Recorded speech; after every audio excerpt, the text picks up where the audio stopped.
Assassin's Promise by Thomas Woodward. Chapter 77. Miele looked out the high latticed window from the immense keep that dominated the northern end of the city. She could see Lord Asric's procession slowly winding its way towards the gates, hundreds of spans beneath her. The procession looked like a stream of tiny figurines, painted every shade of red the eye could see. She saw the streamers snap in the wind, tied to the high-poled pennants that carried his mobile pavilion.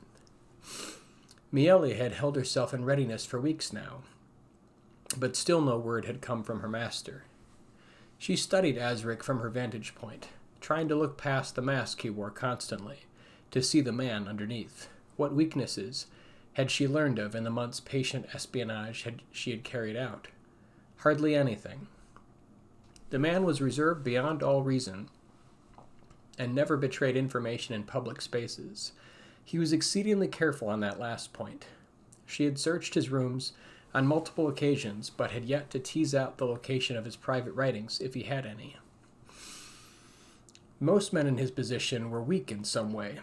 The pride and arrogance often led to careless oversight in some regard. Many were not only proud, but bordered on narcissistic. Those she remembered with a wry smile. Often such men, as they kept a personal diary, a window into their deepest thoughts and their deepest secrets. Asric had no such flaw. Indeed, the man irritated her to no end. He was not in the habit of taking women to his rooms, so she had been unable to pry out information through the normal channels. One of the easiest ways to gain information was between the bed linens. This had been a common but favored method of many a spy. But she had found no foothold in this regard either. She would prefer to send a proxy to gain the information, but Miele herself was not above using this method to gain information. It was simply one of many tools available to her to gather precious knowledge of her prey.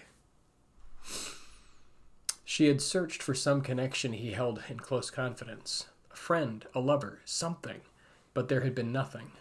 The man was, as yet, indecipherable to her. She looked a moment longer at the hateful man, lounging in false repose. Oh, she knew enough of him now to know that that was merely another facade he wore. Her gaze smoldered a moment longer before raising it back up to the window she now cleaned. Her cover was necessary, but incredibly dull, as a servant's duties invariably were. She was housed in the servants' quarters, and had spent some small period learning the weaknesses of the other house servants, and filing it all away for future use if necessary. Her life was hardly her own, and she internally snapped at the metaphorical bit that had been placed in her mouth when the job had been assigned. As always, she had no choice but to perform, as she always had. She was peerless in her ability, and for that she was highly prized by her employers. Her current master was no less unyielding than any of the others. She found herself in a position where she could only move forward. A threat of harm to her family had been held over her for so long, it often felt like a garment. It had taken less than a year for her to realize she took great pleasure in what she did in spite of it. She had found herself strangely capable. Vile necessity sometimes forced her hand, but she simply glossed over those points in her mind. She did not dwell on the few lives she had taken with her own hand.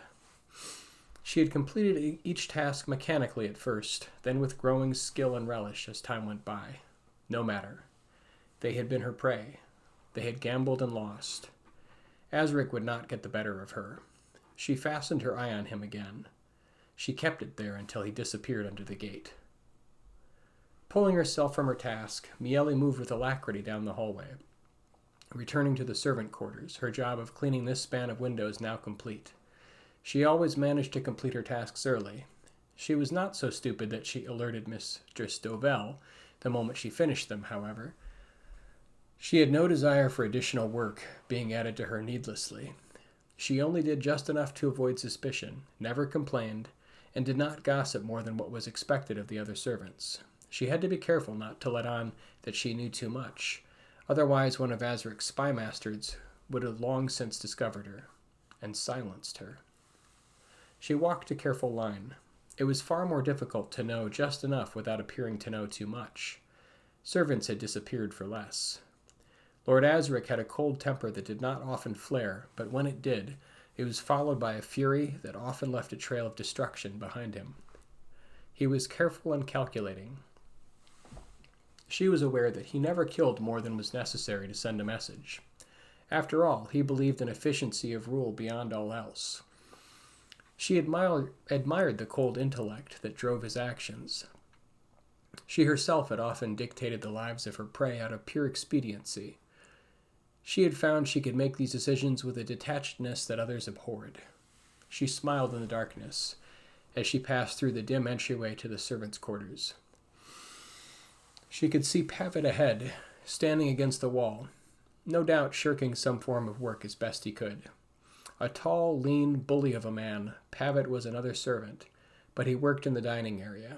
He had once tried to force himself on her, but her cold steel hairpin had frozen his blood when she had pressed it to his throat.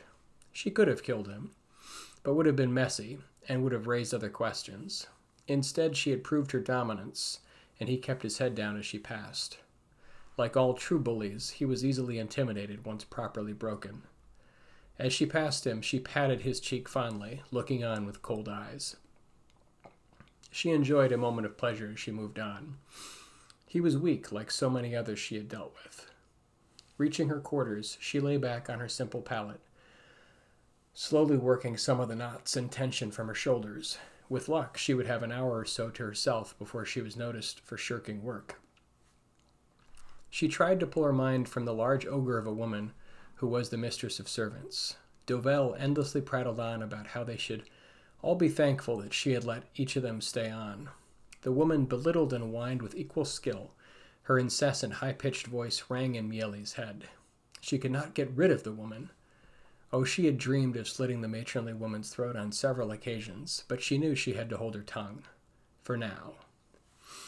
For all the idiot woman's nattering on, she was iron-hard and ruthless in her demands of the servants. If one of them caused her any embarrassment during any of Asric's inspections, she made sure they paid dearly. Dovell had her favorites. She referred to them as pet. Man or woman alike, they kowtowed to her utterly. They had undoubtedly seen the rough side of her anger, and had made the simple choice. Better to be in her good graces and be thought a fool, than to be at her whim and mercy. Dovell had a cruel streak in her as well. Once she had forced a pair of maids who had been late in their rounds to clean the horse stalls all night in the dead of winter. One of them had come down with a deathly chill. The other had frostbitten fingers for her impudence. Miele could understand the choice the others made, but she simply refused to bend the knee to the awful woman. If Dovell suspected her real goal, she would send for Miele's execution without batting an eye, nattering on about her brand-new dress she had commissioned the week before, the slow-paced servants she hated without another thought to the matter. The woman would be a dangerous foe if she ever resorted to the darker arts. Luckily, she was predictable and could be manipulated with only a little effort. Other servants knew that they did not pin blame on Miele. The few who had tried this simply disappeared. Miele's delicate features twisted in a grin. However, she could not waste this time fantasizing over what she would like to do to Mistress Dovell if their positions were reversed. Miele rummaged among her meager possessions, searching for her ink and parchment. It had taken her more than a full month to save up enough for the simple purchase. She was certain the merchant had hiked up the price, knowing there was nothing Miele could do about it, given her lowly station. She had nicked a spare set of quills and another ink bottle as revenge for the merchant's lapse before she had left the shop. It never ceased to amaze her what a sultry word and a little cleavage could do. Pulling on her good shoes, she sat cramped against the wall, using her palette as a makeshift writing table, and began to craft a letter. She smiled hungrily as she considered her words. My Lord Asric, it is with a certain haste that I call upon your benevolence. I am certain you have already been apprised of my unfortunate situation. I would prefer to keep this quiet. On to the point, then. I require a loan. As you know, I will be ruined by the end of the month if I am unable to pay my creditors. I have sold off more than half of my options already for barley from the far coast, but the supply has been lost at sea. I have just received word from the docks. If this gets out to my competitors, They will be able to force me out and buy up all my contracts at a fraction of their true value come the spring months. I cannot hold out until then on my current reserves. I beg of you, please meet with me on the 4th day of Moran. I will be waiting at the Tap and Pony Inn near the Lower Bourgeois quarter. I will be garbed in red. Look for the gold mask. I must keep this secret from my wife and business associates. Please understand my discretion. I am prepared to offer in trade, but no one must know of this meeting. I will not speak with any but your lordship. I am still well supplied in contacts in the great city of Kaibar. I could provide more than an introduction. I wait anxiously on your response. Yours dutifully, Count Daimon Mistral, 7th of his name, founder of the Arches.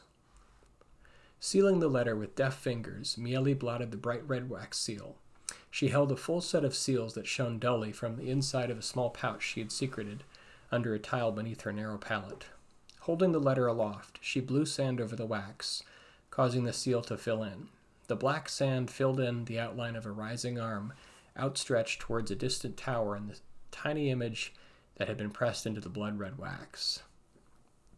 Miele took the letter and hid it within her simple shift. She was careful not to crush the letter as she moved it into place down the length of one sleeve. Her short, dark hair fanned out behind her as she briskly moved from the barren room.